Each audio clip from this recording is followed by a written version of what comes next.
नमस्कार मेरी प्यारी बहनों, मैं डॉक्टर दिव्या टिकानी। गर्मियाँ शुरू हो गई हैं और धीरे धीरे सूरज का ताप भी अब बढ़ने लगा है।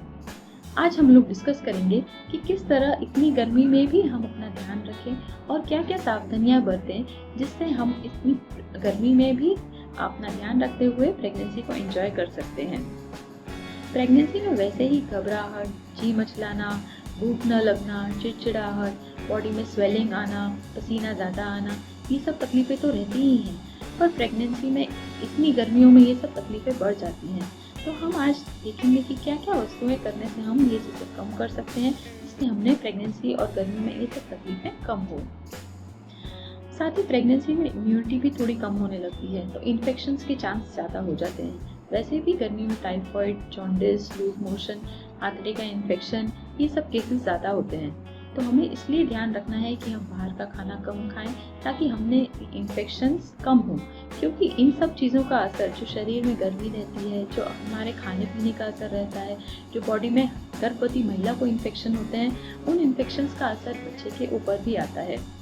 इसलिए गर्भवती महिला को इन बातों का खास ख्याल रखना चाहिए ताकि उसका गर्भ में पल रहा बच्चा भी अच्छे से डेवलप हो सके और साथ ही साथ प्रेगनेंसी में वो भी हेल्दी रह सके। सबसे पहले डिस्कस करेंगे कपड़ों के बारे में। आप कौन से कपड़े पहने ताकि आप एकदम कंफर्टेबल रहें। कपड़ों की बात करें तो सबसे ज़्यादा अच्छा रहेगा कॉटन के कपड़े। कॉटन के कपड़े, उसमें भी जो लूज फिटिंग एकदम ढीले ढाले कपड़े होते हैं वही वापरिए। रेशमी कपड़े, सिंथेटिक कपड़े जितना कम हो कम से कम वापरें। जूतों में खुले जूते या चप्पल का प्रयोग ज़्यादा करें। सॉक्स जितनी बनती कोशिश कम पहने, अवॉइड करें सॉक्स, उतना अच्छा है। और जहाँ काम करने वाली लेडीज़ हैं, जो वर्किंग लेडीज़ हैं जिनको काम करने बाहर जाना होता है, तो वो अपना वर्क प्लान इस तरह से प्लान करें ताकि वो सुबह ठंडक के टाइम पे काम के लिए निकल जाए और सनसेट के आजू बाजू वापस आने का हो उनका। और अगर आपको कोई मार्केट का काम है, बाजार का काम है, तो वो भी आप इस तरह से ही प्लान करें ताकि आफ्टरनून के टाइम पे जब सूरज का ताप एकदम पीक पे होता है तब आपको बाहर ना जाना पड़े। ठंडे टाइम पे, सुबह के टाइम पे या शाम के टाइम पे ही वो अपना काम आप निपटा लें। अगर आपको बाहर जाना ही पड़ता है तो आप किन किन चीज़ों का ध्यान रखें ताकि अगर आप बाहर जाएं तो भी आपको प्रॉब्लम ना हो। सबसे पहले अगर आप बाहर जाएं तो 1 ग्लास जूस, आम पन्ना, छाछ, जो भी आपके फेवरेट फ्लूइड्स रहते हैं उसमें से 1 ग्लास पी के फिर ही बाहर निकलें। जब आप जाएं तो अपने आप को पूरा कवर कर लें। जब आप बाहर जाएं तो अपने साथ एक पानी की बोतल ज़रूर कैरी करें ताकि आपको बीच बीच में जब घबराहट की डिहाइड्रेशन ज़रूर जैसा हो तो आप वो पानी का कंजम्पशन कर सकें और आपके बॉडी में पानी की मात्रा कम ना हो। इसके बाद बात करेंगे कि हमें यूजुअली भी गर्मी के टाइम पे सुस्ती और लिथार्जी बॉडी में ज़्यादा आ जाती है और प्रेगनेंसी में तो ये लिथार्जी, सुस्ती ज़्यादा ही होने लगती है। तो आपको अपनी बॉडी को खास करके गर्मियों में एक्टिव रखने की ज़्यादा ज़रूरत है। प्रेगनेंसी में लाइट एक्सरसाइजेस जैसे कि upper body exercises, arm exercises या फिर वॉकिंग, प्रेगनेंसी योगा, ये सब आप ज़रूर करते रहें ताकि आपकी बॉडी एक्टिव रहे और बॉडी में एकदम लिथार्जी न रहे। आप चाहें तो इसके साथ साथ में मेडिटेशन भी कर सकते हैं ताकि आपका बॉडी और माइंड दोनों हेल्दी रहे।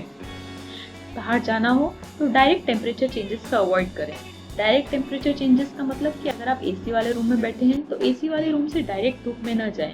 एसी बंद कर दें, 10-15 मिनट बिना एसी के बैठें ताकि आपकी बॉडी में चेंजेस एकदम ठंडे से गर्म ना हो। डायरेक्ट ठंडे से गर्म होने के चक्कर में गर्म सर्दी के कारण आपको सर्दी लगना, गले में इन्फेक्शन होना, बॉडी में दूसरे इन्फेक्शन होने के चांस ज़्यादा लग सकते हैं। और आप जब बाहर जाएं तो चाट पूड़ी, पानी पूड़ी और दूसरे चाट देखकर मुंह में पानी तो ज़रूर आएगा, पर प्लीज़ ये अवॉइड करें क्योंकि ये लोग के पास मसाले और पानी कितने टाइम से रखा हुआ होगा आप कुछ भी बोल नहीं सकते। इससे अच्छा घर जाकर घर पे खुद बनाया हुआ ताज़ा खाना खाएं। बाहर का चाट पूड़ी वगैरह प्रेगनेंसी में अवॉइड करें क्योंकि इन सब से पेट में इन्फेक्शन, टाइफाइड, जॉन्डिस, इन सब के केसेस बढ़ जाते हैं। घर जाने के बाद जब आपको ऐसा लगे कि पैर में दुख रहा है, पैर के नीचे स्वेलिंग आ गई है, तो आराम से पैर के नीचे 2 तकिए रख के आराम करें। पैर में आप लाइट मालिश भी कर सकते हैं। बाल्टी में थोड़ा नमक डालें, ठंडा पानी डालें, उसमें पैर डुबा के रखें। वो आपके लिए बहुत ही रिलैक्सिंग रहेगा। गर्मियों में अक्सर कहते हैं कि स्नान 2 बार करना चाहिए, उससे बॉडी बहुत ही रिलैक्स रहती है। सुबह के टाइम 1 बार स्नान लें, एक बार जब आप काम से घर वापस आ जाएं या सोने के पहले 1 बार शावर लेके सोएं। उससे पूरी बॉडी रिलैक्स हो जाएगी और आपको नींद भी अच्छी आएगी। प्रेगनेंसी में अक्सर मेरी पेशेंट्स कहती है मैडम भूख नथी लगती है, એવું લાગતું નથી कि कहीं खवाए, रोटी तो खवाती નથી। तो बहनों चिंता नहीं करो, अगर आपको इतनी भूख नहीं लगती है तो जितना आपको भूख हो, 3 बार आप मेजर मील्स लेते थे तो 3 बार मेजर मील्स की जगह 5-6 बार छोटे छोटे मील्स लें। जितनी भूख हो उतना खाएं। अगर आपसे रोटी चावल कार्बोहाइड्रेट कम खाने की इच्छा होती है तो फल फ्रूट सैलेड्स ये सब ज़्यादा लें। जूसी वस्तुएं ज़्यादा लें। कम से कम 10 से 12 ग्लास पानी पीना ही है आपको। 10 से 12 ग्लास पानी लें और उसके अलावा छाछ, नींबू पानी, मौसम्बी का रस, कोकोनट वाटर, ये सब भी हेल्थ के लिए बहुत अच्छा रहता है। आम पन्ना, अब तो सीजनल फ्रूट्स में केरियां आने लगी हैं, तो आम पन्ना भी बहुत ही अच्छा सूदिंग और कूल ड्रिंक होता है, तो ये आप घर में बनाकर पी सकते हैं।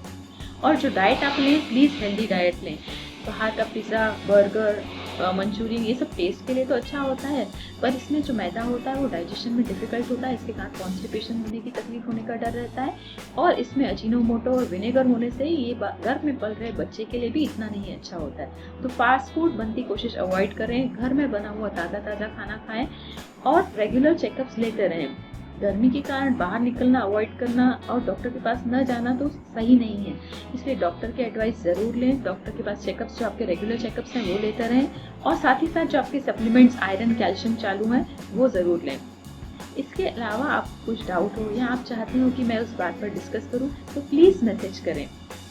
आपको मेरा ये वीडियो यूज़फुल लगा हो तो इस वीडियो को लाइक करें, शेयर करें और मेरे चैनल को सब्सक्राइब करें। Thank you. नमस्कार।